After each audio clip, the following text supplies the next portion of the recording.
So first of all हम लोग देख रहे हैं कि पॉलिनोमियल एक्सप्रेशन क्या होता है। तो जल्दी से मुझे बताओ जरा, पॉलिनोमियल एक्सप्रेशन क्या होता है।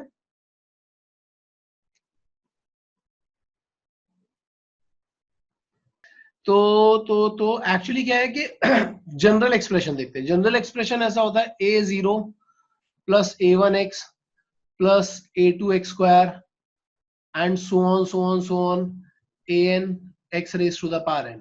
ये होता है जनरल पॉलिनोमियल एक्सप्रेशन जो हम अपने सिलेबस में देखते हैं, जिसमें x जो है दैट इज वेरिएबल जिसमें हम वैल्यूज चेंज कर सकते हैं। एंड ये जितने भी a1 a2 a3 and so on an ये सब कुछ लिखा हुआ है, ये कोफिशिएंट्स होते हैं और ये नंबर्स होते हैं। These numbers can be real and these numbers can be complex. ठीक है, अभी मैंने कॉम्प्लेक्स नंबर का इंट्रोडक्शन नहीं दिया है, वो मैं तुम लोगों को दूंगा अभी जल्दी। तो ये रियल भी हो सकते हैं, कॉम्प्लेक्स भी हो सकते हैं, बट जो अपने सिलेबस में है वो रियल वाले हैं। तो हम लोग जनरली रियल पॉलिनोमियल की बात करते हैं। ठीक है, इसमें जो पावर है, मतलब ये जो जनरल पावर मैंने n लिखी हुई है, that power belong to natural number या होल नंबर भी हो सकता है। ठीक है, अच्छा इसमें एक टर्म और होता है जिसको हम बोलते हैं कि डिग्री ऑफ पॉलिनोमियल। तो डिग्री ऑफ पॉलिनोमियल क्या होता है, प्रथमेश बताएगा मुझे। Highest power of x present in the expression. उस पूरे एक्सप्रेशन में जो हाईएस्ट पावर ऑफ x होगा उसको हम बोलते हैं डिग्री ऑफ पॉलिनोमियल। ठीक है, अच्छा अब डिग्री के बेसिस पे ही हम लोग डिसाइड कर सकते हैं कि वो पॉलिनोमियल किस तरीके का है। जैसे अगर मैं तुम्हें बोलूंगा कि सपोज एक कांस्टेंट पॉलिनोमियल हम लोग पढ़ते हैं, तो कांस्टेंट पॉलिनोमियल का मतलब होता है कि वो 0 डिग्री का है। 0 डिग्री का मतलब क्या है कि n का वैल्यू तुम 0 डालोगे तो पॉलिनोमियल एक्सप्रेशन। अच्छा एक चीज और मुझे बतानी है, जो मैं यहाँ पे लिखने के बजाय पहले ही बता देता हूँ, उसके बाद में ये कांस्टेंट कांस्टेंट बताऊंगा मैं सब। ठीक है, एक चीज और मैं बताता हूँ, एक छोटा सा डिफरेंस होता है। क्या डिफरेंस होता है, एक टर्म होता है पॉलिनोमियल एक्सप्रेशन जो मैंने ऊपर लिखा हुआ है, एक टर्म होता है पॉलिनोमियल फंक्शन। ठीक है, और एक और टर्म होता है जिसको हम बोलते हैं पॉलिनोमियल इक्वेशन। इन तीनों में क्या डिफरेंस होगा ये समझ लेते हैं पहले। पॉलिनोमियल इक्वेशन, तो अगर मैं बात करूंगा कि पॉलिनोमियल एक्सप्रेशन क्या है, सो पॉलिनोमियल एक्सप्रेशन वही है जो ऊपर लिखा हुआ है हमने। एक्सप्रेशन का मतलब क्या होता है, जो भी एक्सप्रेशन लिखा हुआ उसको एज इट इज आपने लिख दिया। ये मतलब इसमें इक्वल इक्वल का कोई साइन नहीं होता, सिर्फ इतना एक्सप्रेशन लिखा होता है।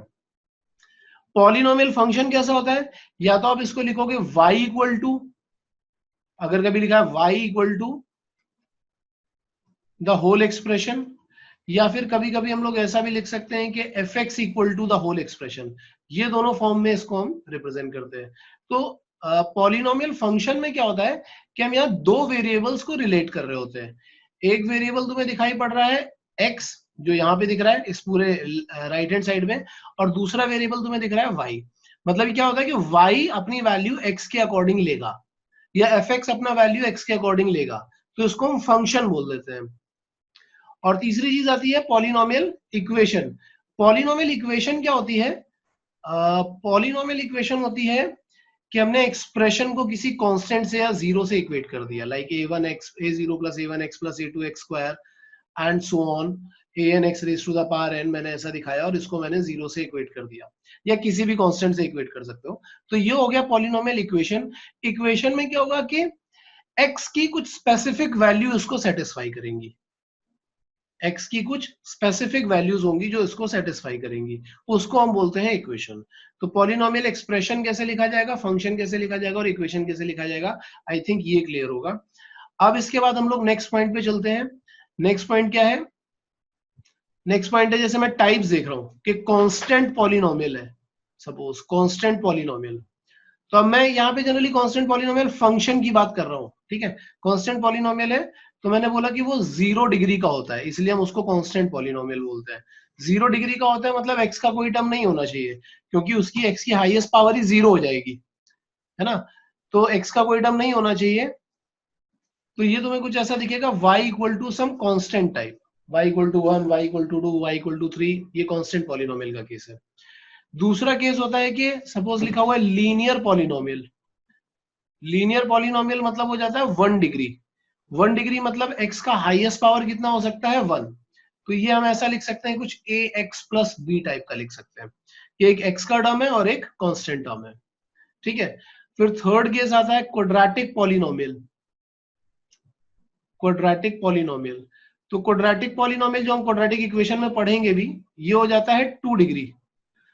2 डिग्री का मतलब क्या हो गया, यहाँ पे आ जाएगा y equal to A X square plus B X plus C, ऐसा आ गया, ठीक है। इसके बाद आता है क्यूबिक पॉलिनोमियल। ये वो वाले पॉलिनोमियल्स हैं जो हम लोग देखने वाले हैं आगे अपने सिलेबस में, उनको मैं अभी बता दे रहा हूँ। क्यूबिक पॉलिनोमियल मतलब 3 डिग्री। तो क्यूबिक पॉलिनोमियल में क्या आएगा, y equal to A x cube plus, sorry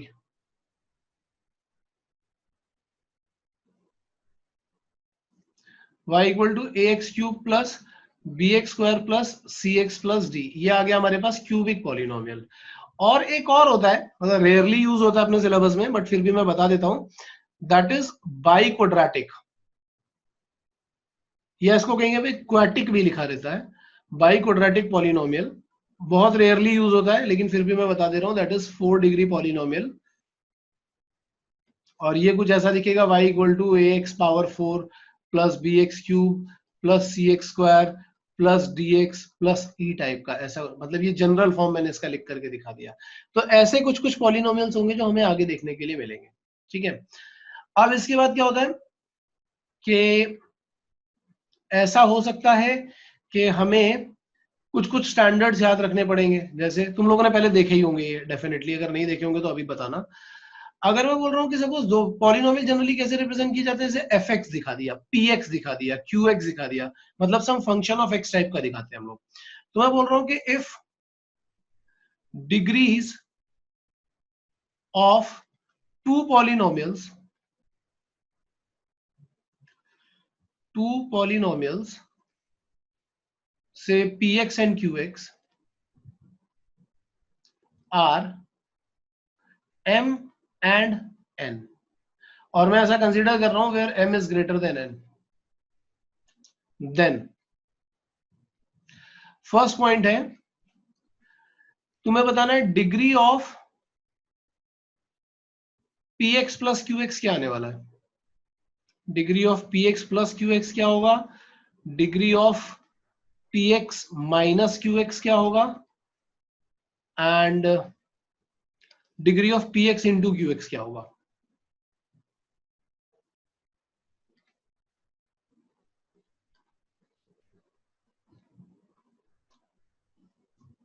यहां पे मैं दो पॉलिनोमियल लिख रहा हूं, सैंपल पॉलिनोमियल। जैसे मैंने लिखा कि suppose x cube plus x square plus 1, एक पॉलिनोमियल मैंने ये लिख लिया, और दूसरा मैंने लिखा x square minus 2x plus 1, दूसरा पॉलिनोमियल मैंने ये लिख लिया।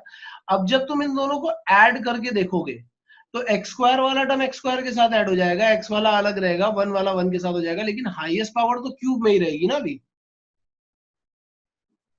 समझ में आया, मतलब जो जो हाईएस्ट पावर है ऑलरेडी वही हाईएस्ट पावर अभी भी रहेगी।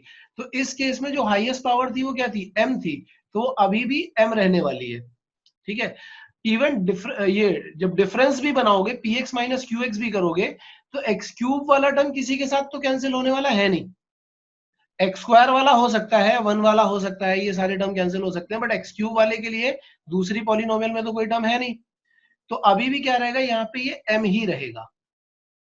मतलब m ग्रेटर देन n का अगर केस है तो ये दोनों ही केसेस में m रहेगा, एडिशन में भी m रहेगा और सब्ट्रैक्शन में भी m रहेगा। लेकिन मल्टीप्लीकेशन में क्या होगा,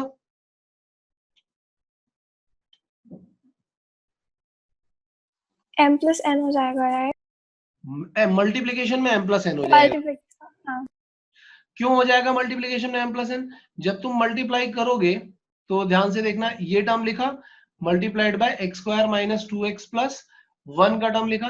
अब तुम क्या करोगे, पहले एक्स स्क्वायर को इसके साथ मल्टीप्लाई करोगे, फिर माइनस 2x को मल्टीप्लाई करोगे, फिर प्लस 1 को मल्टीप्लाई करोगे। तो जैसे तुम एक्स स्क्वायर को इसके साथ मल्टीप्लाई करोगे, तुम्हारे पावर्स जो होंगे वो ऐड हो जाएंगे ना, x square into x cube करोगे तो is x raise to the power 5, plus x square को एक्स स्क्वायर के साथ मल्टीप्लाई करोगे तो आ जाएगा x power 4 plus x square, फिर फर्दर मल्टीप्लीकेशन करेंगे, ऐसे बहुत सारे टर्म्स आ रहे होंगे। लेकिन हाईएस्ट पावर कहाँ पे आ रही है, वो यहाँ पे ही आ रही है। तो हाईएस्ट पावर हमें कैसे मिलेगी, जब ये दोनों मल्टीप्लाई करोगे तो जब पावर्स ऐड हो जाएंगे तो हमें m प्लस एन मिलेगा। इन दैट केस हम बोलेंगे degree of P x into q X क्या हो जाएगा, m प्लस एन हो जाएगा। ये बात समझने में किसी को कोई डाउट हो तो बोलो अभी तक।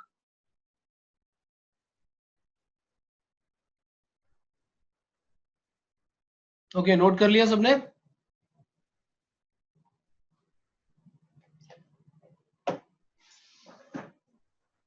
एक्चुअली यार ये सब चीजें मैंने तुम्हें इसलिए बताई क्योंकि आगे ना हम लोग जो भी कुछ पढ़ने वाले हैं उसमें इनका बहुत यूज होने वाला है। अब मैं तुम्हें एक दिखाऊंगा कि पॉलिनोमियल डिवीजन कैसे किया जाता है। वैसे polynomial division generally ISC board वाले स्टूडेंट ने तो 8th 9th में पढ़ा होगा, बट स्टिल मैं एक बार दिखाना चाहूंगा कि कैसे करते हैं। ठीक है, तो एक एग्जाम्पल मैं ले रहा हूं यहाँ पे कि मुझे क्या करना है, मुझे डिवाइड करना है, divide x cube plus 3x square plus 2x minus 1, divide this expression by x square plus x plus 1। ठीक है, ध्यान से देखते जाना। जिसको भी डिवाइड करना होता है उसको हम क्या बोलते हैं, डिविडेंड। जिससे डिवाइड किया जा रहा होता है दैट इज डिवाइजर। तो हमारे पास जो डिवाइजर है that is x square plus x plus 1। जिसको डिवाइड कर रहे हैं वो कुछ ऐसा लिखा हुआ है कि x cube plus 3x square plus 2x plus 1, sorry 2x minus 1। Divide करने का मेथड क्या होता है कि हम देखते हैं कि सबसे पहला वाला टर्म हम कैसे कैंसिल आउट कर पाएंगे। तो यहाँ देखेंगे कि हाँ यहाँ पे तो एक्स स्क्वायर लिखा हुआ है, अगर मैं एक्स से मल्टीप्लाई कर दूं तो ये पूरा एक्स को इसमें जब मल्टीप्लाई करूंगा तो मुझे क्या दिखेगा, x cube plus x square plus x दिख जाएगा। फिर जब तुम इसको सब्ट्रैक्ट करोगे तो यहाँ ये टर्म्स माइनस हो जाएंगे, एक्स क्यूब का टर्म कैंसिल, यहाँ पे आ रहा होगा 2x स्क्वायर प्लस एक्स, और ये कांस्टेंट टर्म को मैं नीचे लाऊंगा तो -1। अब बात ये है कि मुझे यहाँ एक्स स्क्वायर दिख रहा है और इधर मुझे 2x स्क्वायर चाहिए, तो मैं प्लस 2 से मल्टीप्लाई करूंगा तो मुझे मिलेगा 2x square plus 2x plus 2, और फिर उसके बाद हम लोग सब्ट्रैक्ट करेंगे, ये कैंसिल हो जाएगा तो हमें मिलेगा -x माइनस 3।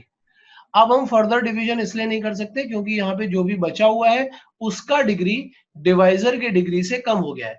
मतलब डिवाइजर की डिग्री के इक्वल भी जब तक रहेगा तब तक हम डिवाइड कर सकते हैं, लेकिन अगर डिवाइजर की डिग्री से कम हो गया तो हम फर्दर डिवीजन नहीं कर पाते हैं। ठीक है, तो यहाँ पे मैं कुछ कुछ चीजें तुम्हें दिखाना चाहता हूँ कि ये जो नंबर है, ये वाला number, this number is what, divisor. ये जो ऊपर हमने नंबर लिख रखा था ये वाला नंबर, दिस इज डिविडेंड। यहां पे जो भी कुछ आया that is what, that is quotient. और यहां पे जो भी कुछ आया that is remainder. I think ये तुमने पहले भी सुन रखा होगा, मैं फिर से एक बार तुम्हें दिखा देता हूं। ये है डिवाइजर, ये है डिविडेंड, ये है कोशेंट,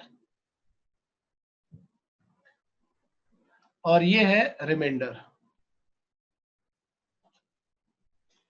ठीक है, बहुत पुराना तरीका क्या है कि डिविडेंड को हम कैसे लिखेंगे, dividend can be written as, dividend can be written as divisor into quotient plus remainder, ऐसा लिखा जाता है। ये बात समझने में किसी को भी कोई डाउट हो तो मुझे बता दो। मैंने बिल्कुल देखो सिंपल सा एग्जांपल जो बचपन में तुम लोग पढ़ते थे वैसे एग्जांपल लेकर के बताया है। किसी को ये पॉइंट समझने में कोई डाउट हो तो मुझे बताओ, है क्या? अपना सिर हिला सकते हो, मैं देख रहा हूं, है या नहीं है? किसी को नहीं है, ठीक है। तो अब यहां से हम लोग एक अच्छी सी थ्योरम डिराइव करने वाले हैं। एक चीज और मैं यहां पे तुम्हें बताने वाला हूं, रिमाइंडर का जो भी डिग्री होगा वो डिवाइजर की डिग्री से हमेशा कम होगा, ये बात याद रखना। क्योंकि हम तब तक डिवाइड करते रहते हैं जब तक लेसर डिग्री नहीं आ जाता, तो ये भी हमें याद रखना है। इसको मैं नोट की तरह यहाँ पे लिख देता हूं। क्या है note, degree of remainder, degree of reminder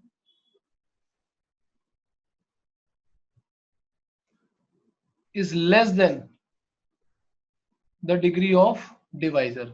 हमें डिवाइड तब तक करना है जब तक कि वो लेसर डिग्री का ना बन जाए। ठीक है, तो अब हम यहाँ पे जो नेक्स्ट देखने वाले ना, that is remainder theorem. First one is remainder theorem, और ये पॉलिनोमियल के लिए ही यूज की जाती है. तो रिमाइंडर थ्योरम क्या होती है? रिमाइंडर थ्योरम होती है कि इफ पॉलिनोमियल से px is divided by x minus a, then the remainder will be, then the remainder is p of a. मतलब x की जगह पर अगर हम a सब्स्टिट्यूट कर देंगे तो जो भी कुछ आएगा वो रिमाइंडर हो जाएगा. ठीक है, तो इसको पहले नोट करो, फिर मैं तुम्हें बताऊंगा कि रिमाइंडर थ्योरम एक्चुअली डिराइव कैसे होता है. पहले इसको फटाफट नोट कर लो जितना मैंने एग्जांपल लिखा हुआ है, फिर हम आगे चलते हैं. सबने, अब मैं नेक्स्ट पेज पे जा रहा हूं. ठीक है, और इसी को मैं प्रूफ करके दिखाऊंगा कि कैसे आएगा. जैसे मैं बोल रहा हूं कि सपोज px है हमारा डिविडेंड, तो हम बोलेंगे डिवाइजर क्या है, x माइनस ए, इसके साथ में कोशेंट आएगा से qx प्लस एक रिमाइंडर आना चाहिए. ठीक है, तो उस रिमाइंडर को मैंने लिख दिया है r. जो ये इक्वेशन मैंने बनाई है, इसको समझने में किसी को कोई डाउट है? क्योंकि ये बिल्कुल ऊपर वाली इक्वेशन है कि dividend equal to divisor into quotient plus remainder. इसको समझने में तो आई थिंक किसी को कोई डाउट नहीं होना चाहिए. अगर हो तो मुझे पूछो जल्दी से एक बार. ठीक है, अब हम क्या करेंगे, यहां पे ही इसी इक्वेशन में अगर मैं सब्स्टिट्यूट कर देता हूं x इक्वल टू ए. अगर x equal to a substitute करोगे तो क्या आएगा, यहाँ पे आ जाएगा पी ए. यहाँ पे a सब्स्टिट्यूट करोगे तो a माइनस ए क्या हो जाएगा, 0. 0 into q x is 0 plus r. तो इसका मतलब क्या हुआ कि हमें जो रिमाइंडर मिल रहा है वो क्या मिल रहा है, remainder is p of a, ये मिल रहा है. तो बहुत बार क्या होता है कि क्वेश्चन में जब हमें रिमाइंडर फाइंड करना होता है तो डायरेक्टली यहां से ही हम रिमाइंडर फाइंड कर लेते हैं. जैसे एग्जांपल के लिए मैं तुम्हें एक चीज दिखाता हूं कि सपोज अगर मैं बोलूंगा कि if x cube plus 2x square plus 2x minus 1 या प्लस 1 से इज डिवाइडेड बाय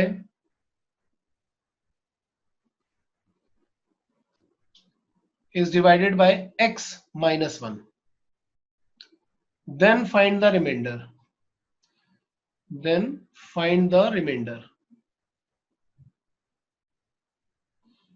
तो अब तुम्हें क्लियरली दिखाई पड़ रहा है इस एग्जांपल में, तुम्हें क्लियरली दिखाई पड़ रहा है कि px क्या है. तुम्हें दिखाई पड़ रहा है px is x cube plus 2x square plus 2x plus 1, ये है px.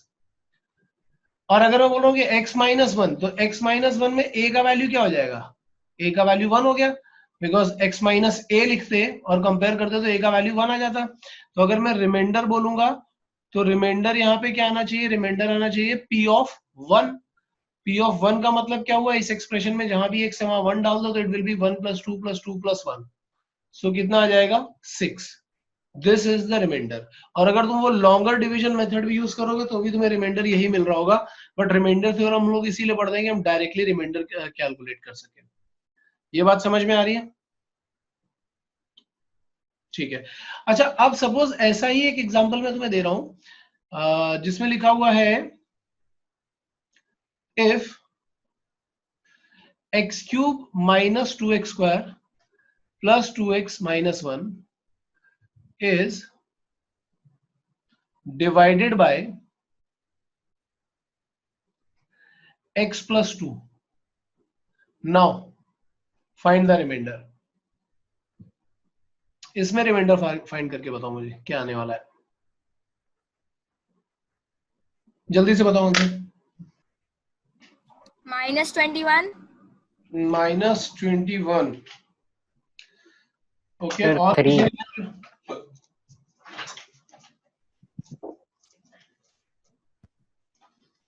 किसी ने कैलकुलेट किया? हाँ सर, 3 आंसर. एक बता रहा है 3. काव्या तू भी बता दे क्या आएगा. देखो 3 तो नहीं आने वाला, ये तो क्लियर सी बात है. यहां से आएगा -8, फिर यहां से आएगा -8, यहां से आएगा -4, यहां से आएगा -1, तो इट इज -21. Why? हाँ Because x plus 2 can be written as x minus -2. तो यहाँ पे a का वैल्यू तो वैसे भी -2 आ रहा है, जब x माइनस a से डिवाइड कर रहे हैं तो यहाँ पे वैसे ही a का वैल्यू -2 आ रहा है. तो हम क्या करेंगे, रिमाइंडर निकालने के लिए क्या करेंगे, p of -2 कैलकुलेट करेंगे, तो दैट विल बी -21. तो मानसी ने जो आंसर दिया वो करेक्ट है. प्रथमेश, क्लियर हुआ तुझे? हाँ सर. ठीक है. अच्छा, अभी इसी तरह का एक और क्वेश्चन बना रहे हैं, एक लेवल और आगे जा रहे हैं. ठीक है. मैं बोल रहा हूं कि एग्जाम्पल ये लिखा हुआ है, if a polynomial px gives remainders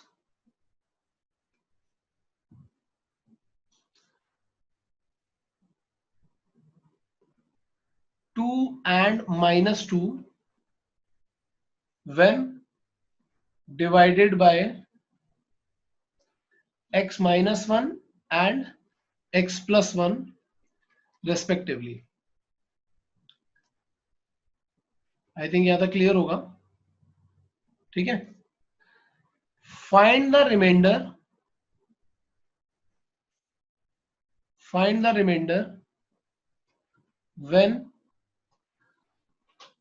when it is divided by x square minus 1.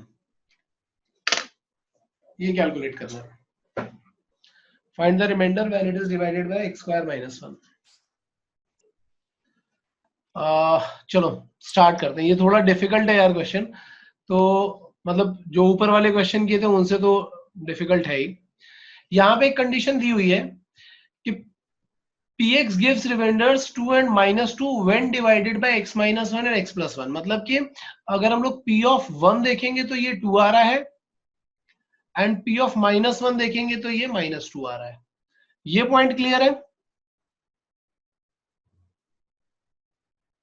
ठीक है, ये तो क्लियर होगा सबको. अच्छा, जैसे मैं पूछ लेता हूँ ना कि ये पॉइंट क्लियर है, तो तुम लोग सिर हिला दिया करो कि हाँ क्लियर है.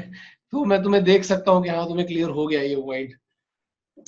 ओके, सो नाउ वो बोल रहा है कि when px is divided by x square minus 1, तो ऑब्वियसली यहाँ पे कुछ क्वोशंट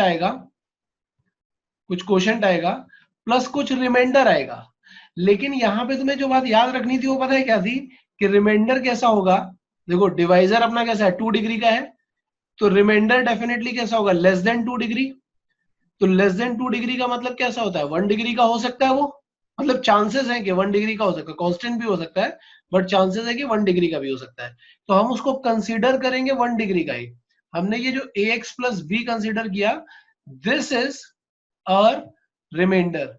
हमने ax प्लस बी क्यों कंसीडर किया, अभी तुम्हें क्लियर हो गया होगा, क्योंकि ऊपर जब हमने देखा था, डिवीजन वाला केस देखा था, तो मैंने बोला था कि जो भी डिवाइजर का डिग्री होता है, रिमाइंडर का डिग्री उससे लेसर होता है. तो डिवाइजर का डिग्री 2 है, इसलिए रिमाइंडर का डिग्री कैसा हो सकता है, 1 हो सकता है.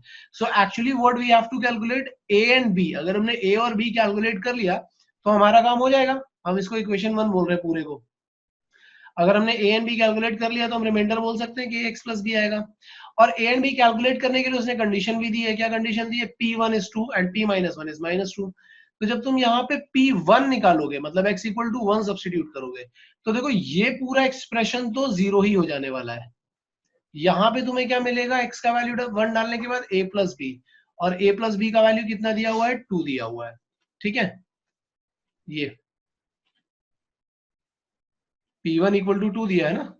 इसी तरीके से अगर मैं सब्स्टिट्यूट करूंगा x इक्वल टू -1 कहां पे, इस इक्वेशन में, तो मुझे मिलेगा p ऑफ -1. इधर -1 रखोगे तो -1 स्क्वायर इज +1, 1 -1 ये पूरा 0 हो जाएगा. और यहां पे -1 रखोगे तो ये आएगा -a plus b. But p of -1 का क्वेश्चन में वैल्यू क्या दिया हुआ है, -2.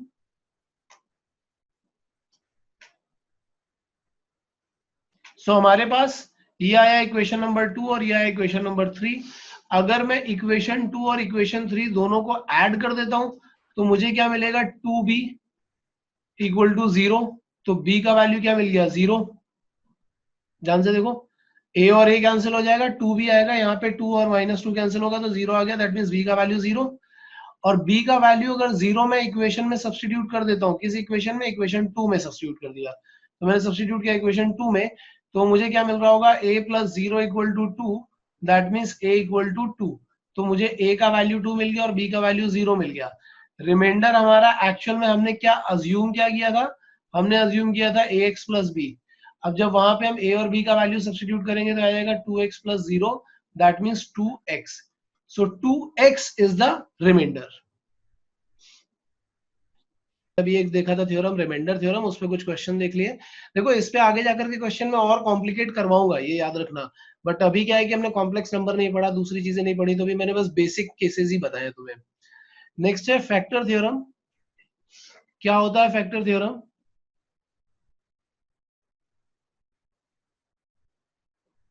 इफ रिमेन 0, हाँ रिमाइंडर 0 हो जाएगा definitely. If x - a is a factor of px, then p of a is 0। मतलब remainder actually p of a आता है ना, तो p of a is 0। या कभी ऐसा भी लिख सकते हैं हम लोग, उल्टा भी इसको देख सकते हैं। अगर कभी ऐसा लिखा होगा if p of a is 0, क्योंकि फैक्टराइजेशन में कभी कभी ये वाला कन्वर्स भी यूज किया जाता है। If p of a = 0, then x - a is a factor of px, ऐसा भी बोल सकते हैं। तो कभी हम ये भी यूज कर सकते हैं, दोनों चीजें यूज कर सकते हैं, ठीक है। तो ये सब चीजें हम देखेंगे, चेक करके देखेंगे। और ये इस पे जो क्वेश्चन बना होगा बहुत इजी सा क्वेश्चन होगा कि ये चेक करो कि फैक्टर है या नहीं है, वो तुम बहुत आराम से चेक कर सकते हो। हम लोग दूसरे पार्ट पे चल रहे हैं, दैट इज फैक्टराइजेशन। तो हम फैक्टराइजेशन में ही देखेंगे